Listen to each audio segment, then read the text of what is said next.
நிர்மலா சீதாராமனிடம் உதயநிதி அவர்கள் பிச்சை கேட்கிறார் அப்படின்னு சொல்லி ஒரு பத்திரிகையில் ஒரு படம் வந்து ரொம்ப பெரிய அளவில் இன்றைக்கு பேசப்படும் பொருளாக சமூக வலைத்தளங்களில் மாறி இருக்கிறது.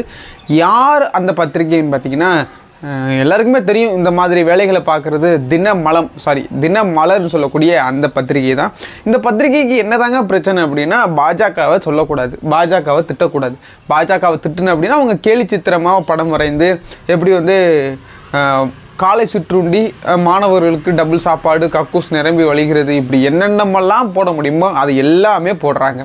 என்ன தான் நடந்தது, உங்களுக்கு என்ன தான் பிரச்சனை, எதற்காக குறிப்பாக திமுக கொண்டு வரக்கூடிய அத்தனை நலத்திட்டங்களையும் அரசு சம்மந்தப்பட்ட விஷயங்களையும் எதற்காக இப்படி பேசணும்?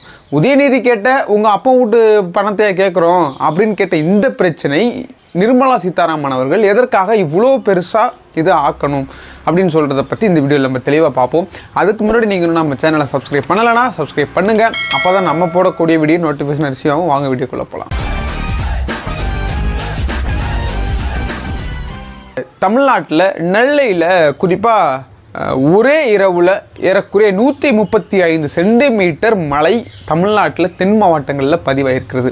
இந்த மழையில் பாதிக்கப்பட்ட மக்களை போய் பார்ப்பாங்கன்னு பார்த்தா, பாதிக்கப்பட்ட மக்களுக்கு ஏதாவது சம்மந்தப்பட்ட பொருட்களையோ இல்லை அவங்களுக்கு ஏதோ ஒரு உதவி சம்திங் கொடுப்பாங்கன்னு பார்த்தா, அதை வைத்து அரசியல் செய்யக்கூடிய ஒரு வெக்கம் கட்ட ஒரு கேவலமான செயலை செய்யக்கூடிய வேலை இங்கே இருக்கக்கூடிய தமிழக பாஜக செஞ்சுக்கிட்டு இருக்கு. அதை வந்து மத்தியிலிருந்து வந்த மத்திய அமைச்சர் கூட அந்த அரசியலை கையில் எடுத்து தான் இன்றைக்கி வந்து ஒரு பெரிய அளவில் பிரச்சனையை பேசும்படும் பொருளாக மாறி இருக்கிறது. அதுக்கு இந்த பத்திரிகை மாதிரி சில பத்திரிகைகள், அதுக்காக நான் ஒட்டுமொத்த பத்திரிகையும் சொல்லலை, ஆனால் தினமலர் இந்த பத்திரிகை வந்து தொடர்ந்து அவருடைய வன்மத்தை கக்க வேண்டிய காரணம் என்ன அப்படின்னு பார்த்தீங்கன்னா, இப்போ குறிப்பாக பாஜகவை இப்போ நான் எதிர்த்து பேசுகிறேன் அப்படின்னா, ஒருவேளை நான் பிரபலமாக இருந்து நான் பாஜகவை எதிர்த்து பேசுகிறேன் அப்படின்னா, அந்த பத்திரிகையில் நாளைக்கு என்ன ஒரு கேலியாக, அதாவது கிண்டலாக, அதாவது நகைச்சுவையாக ஒரு இதை போட்டு நான் அந்த படத்தை வேணால் போடுறேன் பாருங்கள், அந்த உடனே அந்த மாதிரி படத்தை சித்திரமாக வரைஞ்சி அதுக்கு ஒரு எப்படின்னா ஒரு அறம் சார்ந்து இருக்கக்கூடிய வேலையை செய்வதான் பத்திரிகையினுடைய அந்த தர்மம். ஆனால் அறமும் இருக்காது, அறம் சார்ந்த வேலையும் இருக்காது, என்னமோ அப்படின்ற ஒரு போக்கில் அந்த ஒரு பேரை போட்டு இன்றைக்கி ஒரு பெரிய அளவில் ஒரு பேசும்படும் பொருளாக மாறி இருக்கிறது. அந்த உதயநிதி வந்து நிர்மலா சீதாராமன் அவர்கள்ட்ட காசை வந்து பிச்சை கேட்குற மாதிரி இவங்க கையில் காசு எடுத்துகிட்டு போகிற மாதிரி போட்டிருக்காங்க. இப்போ திருப்பவும் நம்ம கேட்குறோம், அந்த காசு ஒன்றும் உங்கள் அப்பா வீட்டு காசு இல்லையே, புரியுதுங்களா? இப்போ அந்த காசு உங்கள் அப்பா வீட்டு காசா அப்படின்னா, தமிழக மக்களும் இந்திய ஒன்றியத்தோடு சேர்ந்த ஒரு மாநிலம். இன்றைக்கி எல்லா மாநிலமும் சேர்ந்தது தான் ஒன்றியமே தவிர, இந்தியான்றது ஒரு எப்படின்னா தனியாக ஒன்றும் முளைச்சி நிற்கலை. அரசியலமைப்பு சட்டமே தெளிவாக சொல்லுது, எல்லா ஒன்றியமும் சேர்ந்தது, அதாவது எல்லா மாநிலமும் சேர்ந்தது தான் ஒன்றியம். அந்த ஒன்றியத்தை ஆளக்கூடிய அரசு தான் இந்த மத்திய பாஜக அரசு. தொடர்ந்து அந்த மத்திய பாஜக அரசு மழை வெள்ளமாக இருக்கட்டும், என்ன பிரச்சனை தமிழ்நாட்டுக்கு வந்தாலும் நம்ம ஒரு தொகையை கணக்கிட்டு கொடுத்தோம் அப்படின்னா, மத்திய குழு வந்து ஆய்வு பண்ணி அவங்க கொடுக்கக்கூடிய அந்த தொகை தான் இங்கே வந்து அது எப்படின்னா, நம்ம வந்து ஒரு ரூபா கேட்டோம் அப்படின்னா வெறும் 10 காசு அந்த கணக்கில் தான் இங்கே வந்து நம்மளுக்கான அந்த பேரிடர் நிவாரண தொகை வருது. இந்த நெல்லை மாவட்டத்தில் வைத்து அந்த உதயநிதி பேசிய பேச்சு வந்து, அவங்க அப்பா வீட்டு காசை கேட்குறோம், எங்கள் காசை தானே கேட்குறோம், நாங்கள் கட்டின வரியை தானே கேட்குறோம், ஏன் அதை கொடுக்க மாட்டேன்னு கேட்ட அந்த பிரச்சனை நிர்மலா சீதாராமன் வந்து என்னென்னா, உதயநிதின்றது ஒரு அமைச்சர். இன்றைக்கி ஒரு அமைச்சர் வந்து இந்த மாதிரி வார்த்தைகளை பயன்படுத்தக்கூடாதுன்னா கூடாது, தப்பு தான். ஆனால் அவருக்கு மேலே பதவியில் இருக்கக்கூடிய ஒன்றியத்தினுடைய அமைச்சகம், நிதி அமைச்சகம் நீ தலைமை பகுப்பு வகிக்கக்கூடிய நிர்மலா சீதாராமன் அவர்கள் அதை தாண்டி அப்பா ஆத்தா இந்த மாதிரி அவங்க ஒரு ஸ்லாங்கை பேசி அதுக்கான ஒரு இதை இது பண்ணுறது. இது என்ன மேட்ரு அப்படின்னா, தமிழகத்தில் சென்னையில் மிக்ஸாம் புயல் பாதிப்பு. அண்ணாமலை அவர்கள் 2 அடி தண்ணியிலேயே போட்டு ஓட்டிய சாதனை படைத்த ஒரு நபர். ஏன் இந்த மிக்ஸாம் புயலுக்கு வரல? இந்த மிக்ஸாம் புயலுக்கு அப்போ அண்ணாமலை எங்கே இருந்தீங்க? அதை விட்டுட்டு அதை வைத்து அரசியல் செய்ய பார்த்தார். அதுக்கு பிறகு பார்த்தா நெல்லையில் இருக்கக்கூடிய ஒரு கனமழை, ஏறக்குறைய 135 சென்டிமீட்டர் அளவுக்கு மழை பெய்ததாக சொல்லப்படுது. குறிப்பாக ஒரே நாளில் காயல்பட்டத்தில் இப்பேற்பட்ட மழை இங்கே பெய்யுது அப்படின்னா எங்கே போனார் பிரதமர்? அதுக்கு பதில் சொன்ன அண்ணாமலை, பிரதமருக்கு பனி சுமை இருக்கும், ஆனால் இங்கே இருக்கக்கூடிய ஸ்டாலின் போய் பார்க்கல. இப்போது நான் தமிழ்நாட்டில் வாழக்கூடிய ஒரு தமிழக மக்கள் தமிழை எனக்கு தெரியுது. ஸ்டாலின் போகலை, தப்பு தான். ஆனால் அடுத்தடுத்த நாட்கள் போனார். நிச்சயமாக அவருடைய அரசு இயந்திரம் தொடர்ந்து செயல்பட்டுகிட்டே தான் இருந்தது. நான் அதுக்காக ஸ்டாலினுக்கு முட்டு கொடுக்குறேன் அப்படின்லாம் நினைக்காதீங்க. நேரடியாக பார்த்த காட்சியை பார்க்குறோம். அன்னைக்கு மழை பெய்த அன்னைக்கே வந்து அக்கா கனிமொழி அவர்களும் அண்ணன் உதயநிதி அவர்களும் களத்துக்கு போயிட்டாங்க. ஸ்டாலின் அவர்கள் இந்திய அலையன்ஸுக்கு போயிருக்க கூடா வேணாமன்றது அது அவருடைய தனிப்பட்ட விருப்பம். கருத்து சுதந்திரத்தை மாதிரி சொந்தமாக யோசிக்கக்கூடிய இதுவும் வந்து முதலமைச்சருக்கு இருக்குது. அவர் என்ன பண்ணணும், என்ன பண்ணலாம் அப்படின்றது ஒரு செக்டார் இருந்தாலும் இந்த மாதிரி கூட்டத்துக்கு நான் கலந்துக்கிறேன்றது முடிவும் ஸ்டாலின் கிட்ட தான் இருக்குது. ஸோ அதை வந்து நம்ம தலையிட்டு இவங்க இப்படி பண்ணலாம் இப்படி பண்ணக்கூடாதுன்னு சொல்கிறதுக்கு நம்ம எந்த விதமான ரைட்ஸும் கிடையாது. அது ஒரு சுதந்திரத்தை பறிக்கக்கூடிய ஒரு செயல். இன்றைக்கி அதுதான் பண்ணிக்கிட்டு இருக்கு பாஜக. பிரதமர் மோடியை போகிற போக்கில் பார்த்துட்டு போயிட்டாருன்னு சொன்ன நிர்மலா சீதாராமனாக இருக்கட்டும், இன்றைக்கி பேசிகிட்டு இருக்கக்கூடிய அண்ணாமலை, இப்படி ஏகப்பட்ட பெயர்களாக இருக்கட்டும், ஸ்டாலின் மீது கடுமையான விமர்சனங்கள் வைக்கிறாங்க. ஒரு பக்கமாக இருந்தாலும் உதயநிதி அவர்கள் அந்த வார்த்தையை பயன்படுத்தி தவறாக இருந்தாலும் நிர்மலா சீதாராமன் சொன்ன அந்த வார்த்தையும் தவறு தானே. ஏன் அதை வந்து கேலி சித்திரமாக பண்ணி இந்த தினமலர் பத்திரிகை எதற்காக படமோ கேலியோ கிண்டலோ பண்ணலை? அப்படி தான் எழுச்சி தமிழருடைய அவர் வந்து இன்னொருத்தவங்களுடைய காலை இது பண்ணுற மாதிரியும் எதற்காக இந்த மாதிரி ஒரு வன்மத்தை கக்குறீங்க மிஸ்டர் தினமலர் பத்திரிகை அவர்களே?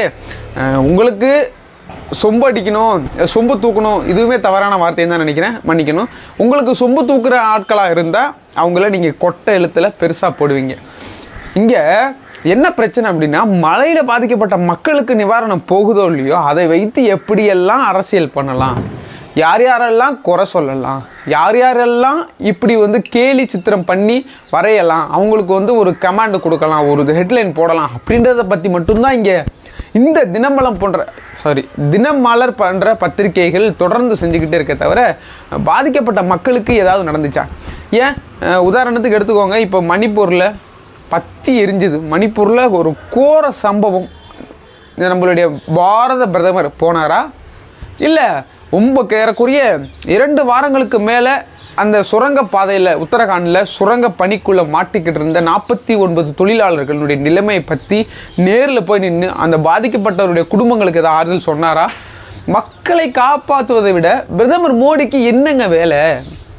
மக்கள் கேட்பான்ல, நாங்கள் தான் உங்களுக்கு ஓட்டு போட்டு பிஎம்எம் ஆக்குறோம், பிஎம்எம் ஆக எதுக்கு? இந்திய நாட்டை முன்னோடி கொண்டு வருது, இந்திய மக்களினுடைய வளர்ச்சியையும் இந்திய மக்கள் எதாவது பாதிப்பில் இருந்தாங்களோ அவர்களுக்கு உண்டான அந்த தேவையும் பூர்த்தி செய்யணும். அதுக்காக எல்லா இடத்துலையும் பிரதமர் வருவாரா அப்படின்லாம் இல்லை.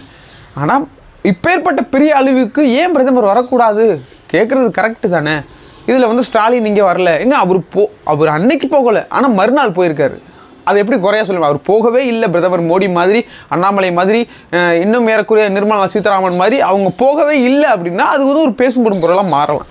அவர் போயிருக்கிறாரு. தொடர்ந்து அவருடைய மகன், அவருடைய ஏனைய அமைச்சர்கள்லாம் களத்தில் நின்றுருக்கிறாங்க. ஐஏஎஸ் அதிகாரிகள் உட்பட அங்கே இருக்கக்கூடிய அமைச்சர் நேரு, இப்படி பல்வேறு அமைச்சர்கள் களத்தில் இருந்திருக்கிறாங்க. சரி, ஓகே, குறை சொல்கிறீங்க, ரைட்டு. ஆனால் ஒரு தர்மம் இருக்குல்ல, ஒரு அறம் இருக்குல்ல, ஒரு அறம் சார்ந்து இருக்குல்ல, அப்படியும் இருக்கலாம். உதயநிதி பேசினது தப்பு தான். ஆனால் உதயநிதி மீண்டும் வந்து அதுக்காக சொல்கிறாரு, நான் வந்து இனிமேல் மதிப்பிற்குரிய அப்பா, வணக்கத்திற்குரிய அப்பான்னு சொல்லியிருக்கிறாரு. ஏன்னா அப்பன் அப்படின்றது எந்த விதத்தில் கெட்ட வார்த்தை இல்லை உபயோகிக்கக்கூடாத வார்த்தைன்னு எனக்கு தெரியல. தெரிஞ்சால் நீங்கள் சொல்லலாம், தாராளமாக கீழே கமெண்டில் சொல்லுங்கள். இன்றைக்கி உதயநிதி அவர்கள் பேசிய தப்புனா நிர்மலா சீதாராமன் பேசியதும் தப்பு. நாங்கள் சுனாமி வந்தப்பயே பேரிடராக அறிவிக்கலை. சுனாமி வந்தது 2004. ஆனால் பேரிடர் அப்படின்ற ஒரு சட்டம் கொண்டு வந்தது 2005. இதுக்கும் நிறைய வேறுபாடுகள் இருக்குது. மிஸ்டர் நிர்மலா சீதாராமன் அவர்களே ஏதாவது சொல்லி அரசியல் பண்ணணும், மக்களை திசை திருப்பணும், மக்களை குழப்பணும் அப்படின்ற வேலையை மட்டுமே நீங்கள் மட்டும் செய்யலை.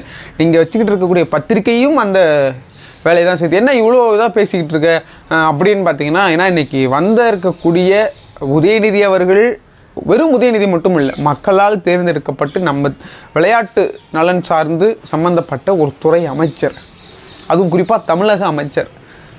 அவரை இப்படி ஒருத்தவங்க கிண்டல் கேலி பண்ணுறத நம்ம தமிழ்நாட்டு மக்கள் தமிழனாக இருந்து கொண்டு பார்த்துட்டு சும்மா இருக்க முடியாது. நீ என்ன வேணால் சொல்லிக்கலாம், கமெண்டில் என்ன வேணால் திட்டலாம், பேசலாம். ஏன்னா இதுக்கு முன்னாடி பேசிய ஒரு வீடியோவில் கமெண்டில் நிறைய வந்து எப்படின்னா கருத்துக்களை உள்வாங்காமல் என்ன சொல்லியிருக்கோன்றது தெரியாமல் நீங்கள் வந்து நிர்மலா சீதாராமன் பேசுறது எப்படி தப்புன்னு சொல்கிறீங்க, அது அவங்க பேசுனது சரிதான், உதயநிதியை போய் சரி பண்ணுங்க அப்படின்னு சில முன்னுக்கு பிறனான வார்த்தைகளையும் வரவேற்கப்படுவது உங்களுடைய கருத்து, உங்களுடைய சுதந்திரம், என்ன வேணால் சொல்லலாம். ஆனால் உட்கருத்து என்னன்றது இருக்குல்ல, என்ன கருத்துக்கு என்ன மாதிரியான இது கொடுக்குறோன்னு இருக்குல்ல, அதையும் வந்து இங்கே மாற்றி கொடுக்கப்படுது. இல்லை அப்படின்னா தினமலர் போன்ற பத்திரிகைகள்லாம் இப்படி தான் சித்திரம் வரைந்து ஒரு அமைச்சரை கேலியோ கிண்டலோ பண்ணக்கூடிய காட்சி தமிழகத்தில் நடந்து கொண்டே தான் இருக்கும். மக்களே தயவு செய்து உஷாராக இருங்க. ரொம்ப ரொம்ப விழித்து கொண்டு இருக்கக்கூடிய சூழ்நிலையில் நம்ம இருக்கோம். இங்கே முதலமைச்சரோ இங்கே அமைச்சரோ போய் பார்க்குறதெல்லாம் பிரச்சனையே இல்லை. ஆனால் ஏன் பிரதமர் வர மாட்டாருன்னு கேட்டோம் அப்படின்னா அவங்களுக்கு பணி சுமை இருக்குது. என்ன தான் யாருங்க ஆசைப்படுறா பிரதமர் வரணும்னு? நீங்களாக தான் சொல்லிகிட்டு இருக்கீங்க முதலமைச்சர் ஏன் போகலை. ஆனால் நாங்கள் திருப்பி கேட்குற ஒரு கேள்வி, ஏன் வந்து பிரைம் மினிஸ்டர் இங்கே வரல? அவருக்கும் சம்மந்தப்பட்ட நாடு தானே இந்த தமிழ்நாடு. அவருக்கும் அந்த நாங்கள் கொடுக்கக்கூடிய நிதியும் அந்த மத்திய அரசுக்கு தானே போய் சேர்க்குது. ஏன்னா 1.25 லட்சம் கோடியோ அது வரைக்கும் இன்னும் தமிழ்நாட்டிற்கு ஒன்றிய அமைச்சகத்திலேருந்து வரக்கூடிய நிதி இன்னமும் வரலைன்ற ஒரு குற்றச்சாட்டு எழுதிட்டு இருக்கு. அதுக்கு என்ன பதில் சொல்ல போகிறீங்க?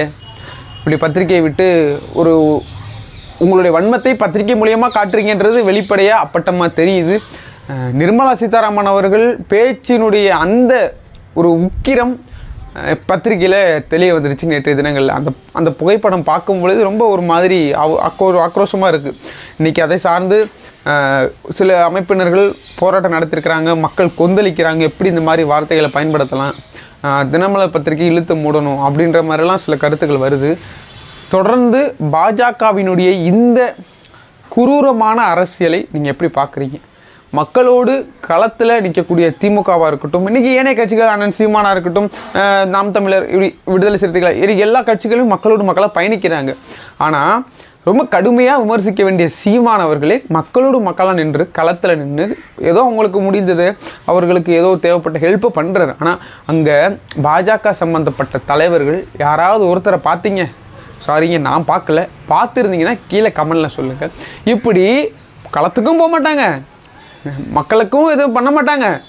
நீங்கள் அண்ணாமலை வந்து நீங்கள் முதலமைச்சரை என்ன பண்ண போகிறீங்க? பாதிக்கப்பட்ட மக்களுக்கு பார்த்தீங்களா? 2 அடியில் போட்டு ஓட்டு போனீங்க போன வருஷம். இந்த வருஷம் எங்கே போனீங்க? 2 இடத்துல பலத்த மழை பெஞ்சிருக்கு, பலத்த தண்ணினால மக்கள் பாதிக்கப்பட்டிருக்கிறாங்க. எங்க தண்ணியை வச்சு மழையை வைத்தலாம் அவங்க அரசியல் பண்ணுவீங்க?